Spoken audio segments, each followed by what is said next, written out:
सर्वसामान्यांचा बुलंद आवाज बीजी 24 तास। हे काम नव्हे, जबाबदारी आमची।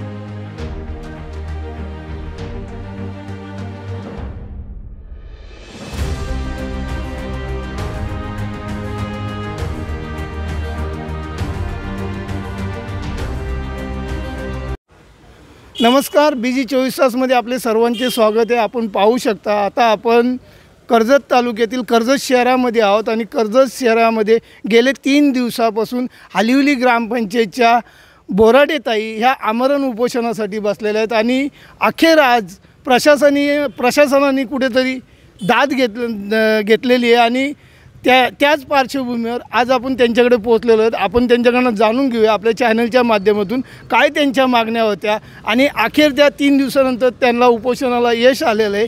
प्रशासनाने त्यांना काहीतरी आश्वासन दिलेलं आहे। आपण स्वतः त्यांच्यासोबत संवाद साधणार आहोत आणि त्यांच्याकडून जाणून घेणार आहोत। ताई, नेमकं काय सांगाल? गेले 3 दिवसापासून आपण आमरण उपोषणाला एक महिला म्हणून बसल्या होत्या आणि आज तिसऱ्या दिवशी तुम्हाला पार ॲडमिट करायची वेळ आली होती, तरीसुद्धा तुम्ही हार नाही मानली। अखेर तुम्हाला उपोषणाला कुठेतरी यश मिळालं। तहसील कार्यालयामधून तुम्हाला काय अल्टिमेट आलेलं आहे आणि तुमच्या मागण्या काय होत्या यावर आपण काय सांगाल? गेले अनेक दिवस आम्ही जो बोगद्यासंबंधी जो लढा लढत होतो तर त्या आमच्या मागण्या पूर्ण न झाल्यामुळे आम्ही आज 3 दिवस आमरण उपोषणाला मी इथे बसले होते ग्रामस्थांच्या मागण्यांसाठी। परंतु आज प्रशासनाने आमच्या उपोषणाची दखल घेतली आणि आमच्या ज्या मागण्या होत्या की ज्या घरांना नुकसान झालेलं आहे तर त्या घरांना नुकसान देण्यात यावे, तसेच पाण्याचं नुकसान झालेलं आहे, तसेच किरवली गावाचे जे रस्ता आहे त्याबाबतीत प्रशासन योग्य ती उपाययोजना करण्याची प्रशासनाने हमी दिलेली आहे। त्यामुळे आम्ही प्रशासनावर विश्वास ठेवून आजचं हे जे उपोषण आहे ते आम्ही स्थगित करणार आहोत। प्रशासनाने आम्हाला 30 दिवसाचा अल्टिमेट दिलेला आहे। या 30 दिवसामध्ये प्रशासनाने योग्य ती दखल घ्यावी आणि यानंतर जर प्रशासनाने दखल घेतली नाही तर आमचा आजचा हा स्थगित झालेला लढा आहे तो आम्ही पुन्हा चालू ठेवणार आहोत। तर ह्या होत्या सरपंच हालिवली ग्रामपंचायतच्या आणि त्यांनी आपल्या चॅनलच्या माध्यमातून कशा पद्धतीत त्यांच्या मागण्या होत्या आणि कशा पद्धतीत त्यांना पत्रव्यवहार करण्यात आलेला आहे आणि त्यांच्या मागण्या त्या जर पुऱ्या नाही झाल्या तर पुढचं त्यांनी काय करायचं ते त्यांनी आपल्या चॅनलच्या माध्यमातून सांगितलेलं आहे। त्याचप्रमाणे आपल्यासोबत गावकरी ग्रामस्थ आहेत स्वतः, त्यांच्याकडनं आपण जाणून घेऊया। दादा, नेमकं काय सांगाल? तुम्ही ग्रामस्थ आहात, तुमची घरं तिथे आहेत आणि तुमच्या घरांनाही तडे वगैरे गेलेले असे तुम्ही म्हणताय। आज तुमच्यासाठी पूर्ण गावासाठी ग्रामपंचायतच्या स्वतः सरपंच हे गेल्या 3 दिवसापासून उपोषणाला बसल्या होत्या। नेमक्या काय मागण्या होत्या आणि आज त्या तुम्ही कशा मागण्या पूर्ण करणार मान्य केलेल्या आहेत, काय सांगाल नेमकं? आता सर्वप्रथम म्हटल्यानंतर जे प्रमिला सुरेश बोराडे सरपंच यांनी ज्या काय मागण्या गावासाठी हालिवली, किरवली, बहुदावाडा किंवा कातकरवाडी याच्यासाठी जे पाण्याची मागणी होती, त्याच्यानंतर काही रस्ते खराब झालेत, त्याच्यानंतर घरांची काही नुकसाने झालेत, याच्यासाठी जो त्यांनी काय एक लढा उभा केला होता, तर प्रशासनाने माननीय तहसीलदार साहेब या प्रशासकीय अधिकाऱ्यांनी त्या लढ्याची आज दखल घेऊन आजचं उपोषण हे स्थगित करून आम्हाला एक 30 दिवसाचा अल्टिमेट दिला आहे। 30 दिवसाच्या अल्टिमेट त्यांनी सांगितलं आहे की तुमची जी काय मागण्या आहेत त्या आम्ही लवकरात लवकर पूर्ण करण्याचे आमचे प्रयत्न राहतील। पण तसंही आम्ही एक न्यूज माध्यमातून कल्पना देतो आहे आपल्याला एक विनंती का साहेबांनी 30 दिवसाने जो आम्हाला अल्टिमेट दिला आहे त्यांना विनंती राहील का त्यांनी लवकरात लवकर हा जो प्रश्न आहे तो उपस्थित करावा। अगर 30 दिवसामध्ये जर हे कामं जर नाही झाली जी दिलेली आहे तर ह्याच्यानंतरचा जो लढा असेल तो ग्रामस्थ परत पूर्ण ताकदीने उभा करतील। पण मला असं वाटत नाही का साहेबांनी तसं आश्वासन दिलं आहे का तशी तुमची परत त्या गोष्टीसाठी काय मागणी होईल। तर हे होते ग्रामस्थ आणि त्यांनी त्यांच्या आपल्या चॅनलच्या माध्यमातून प्रतिक्रिया लोकांपर्यंत किंवा शासनापर्यंत पोहोचवलेले आहेत। त्याचप्रमाणे ह्या उपोषणामध्ये गेले अनेक वर्षापासून खास करून उपोषण करते म्हणजे समाजसेवक रमेश भाऊ कदम यांचाही सिंहासनाचा वाटा आहे. त्यांनी खूप मदत केलेली आहे त्यांना. त्यांच्याकडनं जाणून घेऊया आपण त्यांच्या कशा पद्धतीत प्रतिक्रिया आहेत.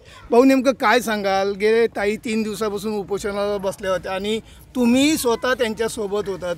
तुम्ही जाहीर पाठिंबा दिलेला आहे. गेले अनेक वर्षापासून तुम्ही आत्तापर्यंत जवळजवळ 20 ते 22 उपोषण सक्सेस केलेले आहेत. लोकांच्या समस्या तुम्ही दूर केलेल्या आहेत. आता ही जी ताईची जी समस्या आहे, गावाची जी समस्या आहे, ही आपल्या माध्यमातून कशी पुरी होणार आहे, काय सांगाल नेमकं? खऱ्या अर्थाने जर आपण पाहिलं तर हलवली गावच्या सरपंच प्रमिलाताई बोराडे यांचं जेवढं कौतुक करावं तेवढं कमी आहे. कारण आताच्या युगामध्ये महिला सक्षम कमी प्रमाणात पाहायला मिळतात.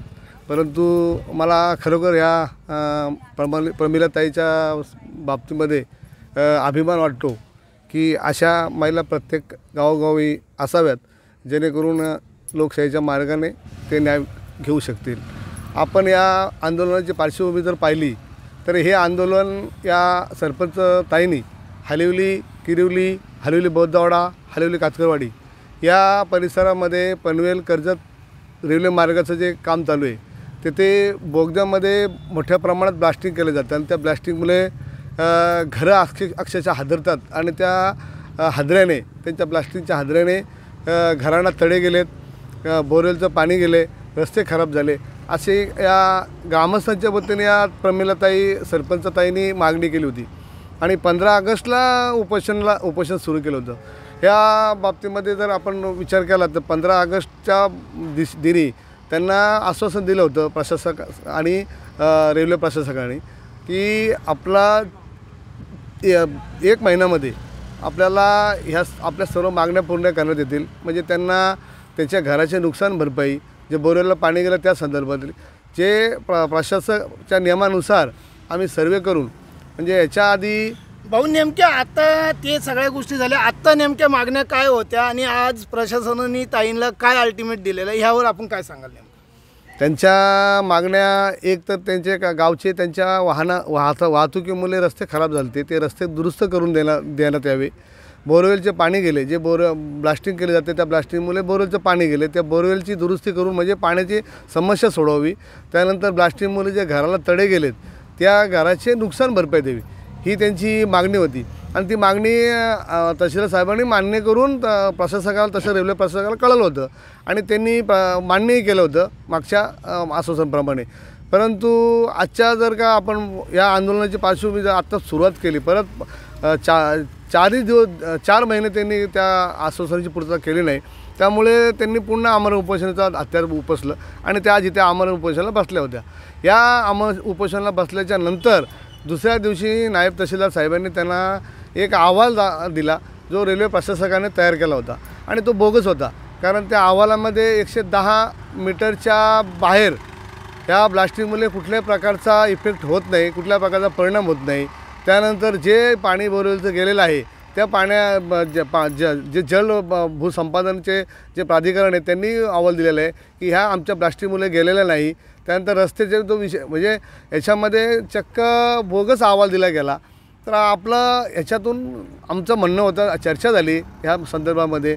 मी स्वतः उपस्थित होतो. त्या चर्चेला मी 1-2-3 प्रश्न प्रशासक अधिकारी, रेल्वे प्रशासक अधिकारी आणि नायब तहसीलदार राऊत साहेबांना प्रश्न केला की जर का 110 मीटरच्या अंतरावर जर ह्या स्फोटाचा जर का कुठला इफेक्ट होत नसेल तर याच्या आधी ह्या रेल्वेच्या बोगद्याच्या कामाच्या ब्लास्टिंगमुळे एक मुलगा आणि एक आई म्हणजे मायलेकांचा मृत्यू झाला. मग 110 मीटरच्या अंतरावर दगड गेला कसा? जर यांच्या ब्लास्टिंगनी जर का हादरा जर बसत नसेल तर मग त्यांचा मृत्यू झाला कसा? आणि मग मृत्यू झाल्याच्या नंतर त्यांना काहीतरी 50 लाख रुपयाची काहीतरी भरपाई देण्याचे त्यांनी मान्य केलं. मग एखाद्या माणसाच्या जीवितहानीचं किंमत 50 लाख रुपये होऊ शकते का? त्यांचा जीव परत तुम्ही देऊ शकता का? खऱ्या अर्थाने जर आपण पाहिलं तर काही अभ्यासक तज्ज्ञ असतील, म्हणजे क्लास 1 ऑफिसर असतील किंवा त्या संबंधित काही लोक असतील, त्यांना ज्ञात असायला पाहिजे. माझं म्हणण्याचा उद्देश असा आहे की या ब्लास्टिंगमुळे नुकसान झालेलं नाही असं जर म्हणत असतील तर मग ज्या मायलेकीचा मृत्यू झाला त्या ब्लास्टिंगच्या दगड उडून ब्लास्टिंगमुळे दगड उडून तो मृत्यू झालेला आहे. तर मग त्या ठेकेदारावर सदोष मनुष्यवधाचा गुन्हा दाखल व्हायला पाहिजे आणि त्या ठेकेदाराला ब्लॅकलिस्टमध्ये टाकायला पाहिजे. या बाबतीत मी पूर्ण अभ्यास केलेला आहे.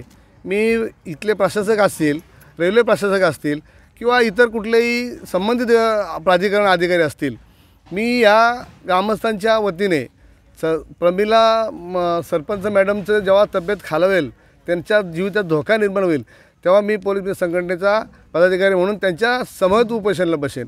परंतु आम्हालाही काही बंधन आहेत, काही नियम आहेत. कारण कधीकधी आम्ही सामाजिक कार्यकर्ते म्हणून आंदोलन करतो आणि ते आंदोलन कुठेतरी खोटं ठरतं आणि मग आम्हाला कोर्टात जावं लागतं. मला अनेक नोटीस असे आलेले आहेत की तुम्ही आम्हाला नाहक त्रास दिला, तुमच्या संघटनेच्या माध्यमातून तुम्ही आम्हाला टॉर्चर केलं, आम्हाला मानसिक त्रास झाला, अशा प्रकारचे आमच्यावर दावे दाखल होत आहेत. तर त्या होऊ नये म्हणून आमचा एक संघटनेचा नियम आहे, संघटनेचा नियम आहे की कुठल्याही व्यक्तीच्यावर अन्याय होत असेल त्यांनी जर आम्हाला लेखी स्वरूपात जर आमच्या संघटनेकडे तक्रार दिली तर त्या अर्जाच्या अनुषंगाने आम्ही ते आंदोलन घेतो आणि त्याला न्याय मिळून देण्याचा प्रयत्न करतो. आता तुमच्या संघटनेच्या मार्फत ताईंना कसा पाठिंबा असणार आहे याबद्दल काय सांगता? आज त्यांनी उपोषण सोडलेले.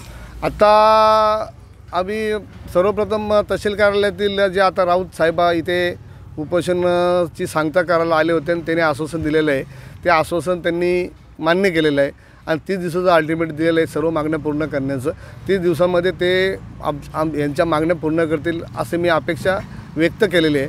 परंतु 30 दिवसाच्या नंतर या रेल्वे प्रशासक आणि स्थानिक प्रशासकाने जर यांची मागणी मान्य केली नाही तर मी त्या ग्रामस्थांच्या परवानगीने म्हणजे त्या ग्रामस्थांचा लेखी तक्रार अर्ज घेऊन मी माझ्या संघटनेच्या वतीने इथे याच ठिकाणी त्यांच्या समवेत सर्व ग्रामस्थांच्या समवेत प्राणांतिक आमरण उपोषण करीन. नुसतं उपोषण नाही तर याचंही सर्व शासकीय अधिकाऱ्यांनी आणि रेल्वे प्रशासकांनी दखल घ्यावी. तर हे होते रमेश भाऊ कदम आणि त्यांनी सांगितलेले कशा पद्धतीत ताईंना त्यांनी पाठिंबा दिलेला आहे. येत्या 30 दिवसामध्ये जर ताईंच्या मागण्या पूर्ण नाही केल्या तर स्वतः रमेश भाऊ कदम हे पोलीस मित्र संघटनेच्या माध्यमातून स्वतः प्राणांतिक आमरण उपोषणाला बसणार आहेत. त्याचप्रमाणे आपल्यासोबत कोठारी सर आहेत, आपण त्यांच्याकडनं जाणून घेऊया. सर काय सांगाल? आज ताईंना आपण पाठिंबा दिलेला आहे आणि आज स्वतः आपण इथे बऱ्याच उशिरापासून बसलेले, काय सांगाल नेमकं कशा पद्धतीत? हालिवली किरवली येथील बोगदा जो आहे कर्जत पनवेल रस्त्याचा, त्याचं काम चालू असताना अनेक लोकांच्या घरांची हानी झालेली आहे. पाण्याच्या बोरिंगा बंद पडलेल्या आहेत, रस्ते खराब झालेले आहेत आणि याच्यासाठी 4 महिन्यापूर्वी प्रमिलाताई बोराडेंनी उपोषण केलं होतं. सरकारने ते थोडी मान्यता दिली, तेव्हा उपोषण सुटलं, पण 4 महिन्यामध्ये कुठलीही हालचाल झाली नाही म्हणून पुन्हा त्याला उपोषण करावं लागलं.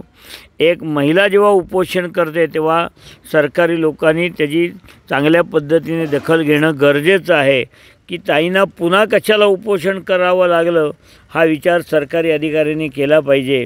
कारण आम्ही जेव्हा म्हणतो एक नारी ही जगामध्ये सर्व गोष्टी चालवत असते, असू द्या, पण तरीसुद्धा आजच्या या 3 दिवसाच्या उपोषणानंतर वरतून तहसील कार्यालयातून त्यांच्या आलेल्या अधिकाऱ्यांनी हे लेखी स्वरूपात आश्वासन दिलेलं आहे की आम्ही 30 दिवसामध्ये हे जे काही घरांचं नुकसान झालेलं आहे, पाण्याच्या बोरिंगचं नुकसान झालेलं आहे, त्याची आम्ही व्यवस्था पाणी करून योग्य तो निर्णय देऊ असं त्यांनी सांगितलं आहे. मला सरकारी खात्याला आणि कॉन्ट्रॅक्टरला एकच विनंती आहे की ही माणुसकी आहे. एखाद्या रस्त्याने माणूस चाललेला असतो आणि त्याला ताण लागली, चक्करून पडला, तर बाजूचा कोणतरी ग्लास येऊन त्याला पाणी पाचून उभा करतो. तर हे संबंध गावाचा प्रश्न आहे, किरवली आणि हारिवलीची. ती पण माणसंच आहे आणि तुम्ही पण माणसंच आहात. ठीक आहे, काही ब्लास्टमुळे नुकसान होतं, काय जाणून बुजून होत नाही, पण आपण त्यांना नुकसान भरपाई देणं ते काही फार काय मागत नाही, तुमच्याकडनं ओरबाडत नाही, काहीतरी कारणं काढून नाही मागत, प्रत्यक्षात जाऊन पाहणी करूनच तुम्ही त्यांना मदत करावी ही आम्ही मनापासून तुम्हाला अशी विनंती करतो आणि आपण लवकर कराल याची मनात खात्री बाळगतो. जय हिंद. तर हे होते पूर्णपणे सर्व ग्रामस्थ आणि त्यांनी सांगितलेले आहेत कशा पद्धतीत त्यांनी त्यांच्या मागण्या प्रशासनापर्यंत मागितल्या आणि त्यांनी होकारी दिलेला आहे. 30 दिवसाचा अल्टिमेट दिलेला आहे. लवकरात लवकर शासनाने त्याची दखल घ्यावी आणि त्यांच्या ज्या काही मागण्या आहेत त्या लवकरात लवकर पुऱ्या कराव्यात. माझ्यासोबत कॅमेरामन यश कदमसह मी बाळू गुरव, BG 24 तास, कर्जत, रायगड.